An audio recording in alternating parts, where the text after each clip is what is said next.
All right, it's pretty cool having this guy on. You knew him as a player. He played 7 years. Chargers, Colts, Browns, Raiders, although his IG says he will be a Charger for life. But he's great in the media space. Isaac Rochelle has been on GMFB. If you're here in Southern California, you watch him on CBS2. The Pod, which is maybe Isaac the best name ever. Don't worry, I'll ask. That's coming back soon as well. And he's with us now on Inside Coverage. How are you, man? Thanks for doing this. All as well. This is fun. The more, as you know, I get into this space with Good Morning Football, talking ball, more that I can just be in the space and chat about football, it's always good. So I'm glad to be here.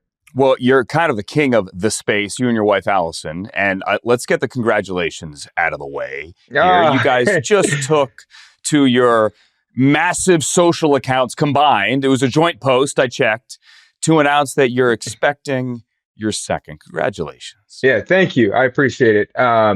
Yeah, it's life's greatest gift, having a child. So the fact that we get to run it back, have another one, I'm so excited. Well, can't wait. And I thought the post was awesome. I also loved her caption. Like, I don't know why he's surprised he was in the room. Like, it's crazy. That's it. You know, it is what it is. But yeah, baby number 2. Let's go. Yeah. Well, your smile tells the whole story.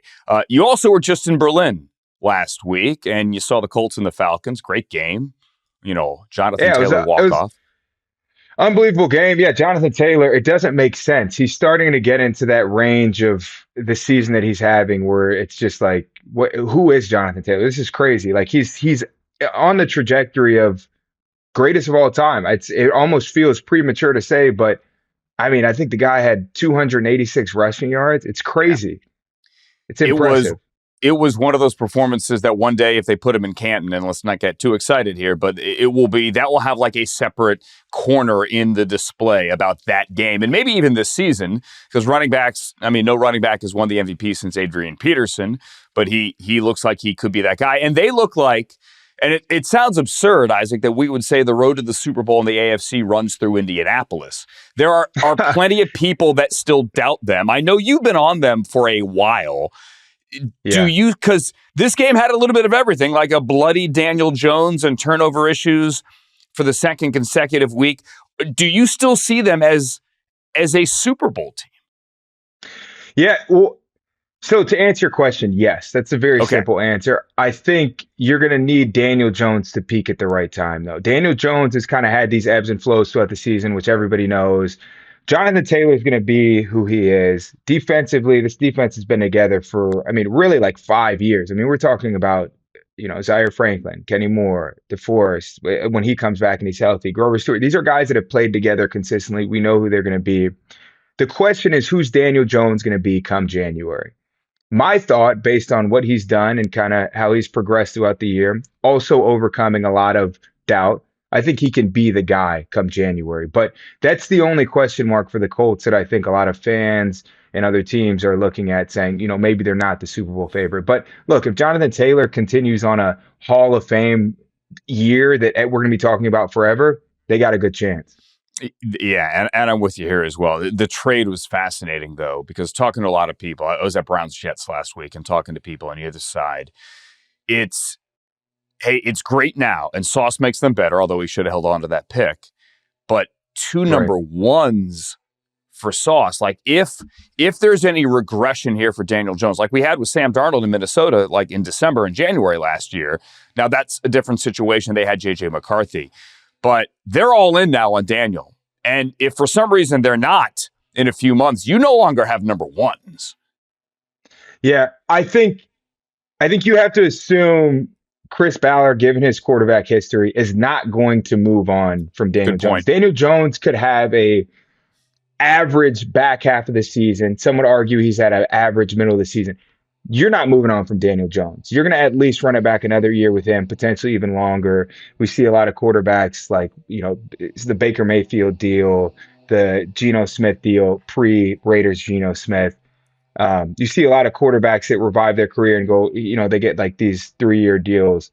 I think it's a no-brainer he's going to be there. I don't know why you'd move on from them. And lastly, just on the Colts, for some reason, Chris Ballard in this organization finds a way to get guys to almost take friendly deals. I think Quentin Nelson, when he signed his 4 for $80, right? Like, he probably could have got more. He's the best guard in football by a long shot. You think about guys like that just kind of like stick around, like playing for the organization. I thinking maybe Daniel Jones will kind of buy into that. So Yeah. we'll see, but I don't think they're moving on from him. It's a good point, too, about, hey, Chris Ballard's been searching forever. He's been dating forever. He's finally got a been girl. Speed dating for year after year.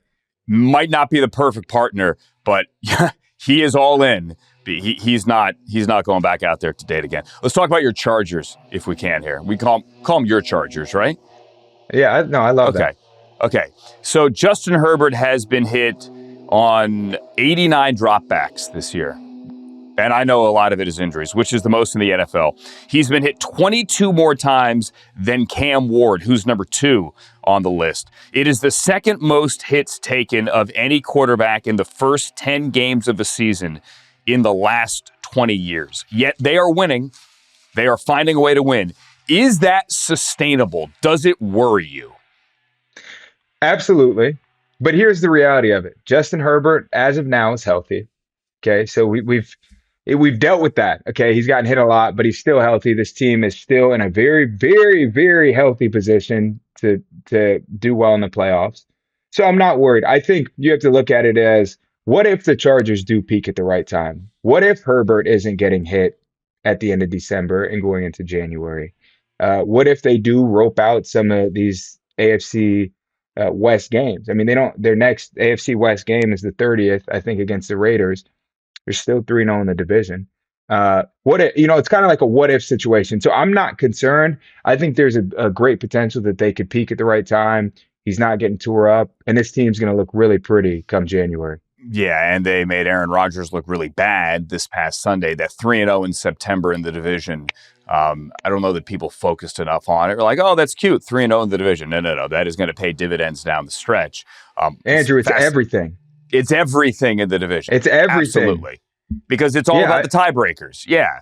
All about the tiebreakers at the end eventually. I also think this game against the Jaguars, even though obviously new coaching staff and there's been a lot of roster turnover, but like going back to the scene of the crime this week, the big playoff loss a couple of years ago, is interesting as well. Hey, can I pick your brain on A.J. Brown? Because you are, like I said before, you're great in the social space. I feel like you have as good a feel for that as maybe anyone who has recently stepped away from the game, and you were there and great with it as well when you're a current player. Correct. A.J. Brown, I want to give him credit for being open and honest. Like we in the media like to criticize guys when they give us cliches, and we criticize them when they tell us the truth. Like, oh, you should keep that in-house. But I also know that players sometimes in the locker room will go, dude, you don't need to say that in the street. A lot of what AJ has said or implied or kind of aired his grievances, it's been subtle. Others has not been subtle, but it's all usually been outside the locker room on IG, on Twitter, on Twitch this week, for Pete's sake, playing Madden. Right. How is that viewed in the locker room? Because I think a lot of people probably assume, go, yeah, AJ's right. Like, he needs the ball more. This offense is kind of whatever. And he's doing it socially where he has his own microphone. How does he thread that needle and balance what's right and wrong? First off, I'd be really surprised if he didn't, to some degree, address it to the team, or at least to his wide receiver room, right? It's definitely been addressed. That can be assumed. I think generally, though, it's not that big of a deal. I think it's just kind of one of those check the box things you do within an organization. Look, I made this comment. You obviously, I'm frustrated. I want to get better. That's always my goal. I'll give you an example. Davante Adams, when I was playing with the Raiders, said some stuff in the media, threw his helmet on the sideline, turned into this whole narrative. He came to the team, and it was really powerful. He was just like, look, I am a competitor. All the greats who like to compete are going to get emotional. That's what makes being a competitor what it is. And it turned into this inspirational moment for our team. I think it's probably similar with A.J. Brown, where maybe it's turning into some inspiration. Curious, how awkward did that get between Davante and Jimmy? I think well, first off, as a D lineman who was fighting for a spot on that team, I was so far out of those conversations. I know when they moved on from Jimmy, the excitement of AOC becoming the new quarterback at the time, I think that showed how awkward it was. I mean, guys were a little too excited, and you're like, okay, there were probably some intense conversations within those offensive meeting rooms. Did it surprise you when Davante went to the Rams? I know it's Matthew. It's not Jimmy. Jimmy's the number 2. I love Jimmy. I assume you got a good relationship with him. Don't want to put words in your mouth. But when that happened, did any part of you go like, that's interesting? I think he wanted to be on the West Coast. I think he wanted a situation where he's going to win. I think there's so many guys in the NFL where they get to this point in their career where they just want championships. I mean, is Davante really going to make any more money going to one team or another? Maybe, potentially, right? But I think he wants a championship, and I think he wanted to be on a team where he had the best opportunity. But yeah, you know, I just think it is what it is. And Sean pushed hard, certainly. FaceTiming him when he was in Japan. I got a little behind-the-scenes taste of that. And when Sean puts the full court press on, generally speaking, he can charm you and he can get you there. And yeah, back in California, why not? And then that leads us perfectly. Last thing I wanted to get you on. This week's game.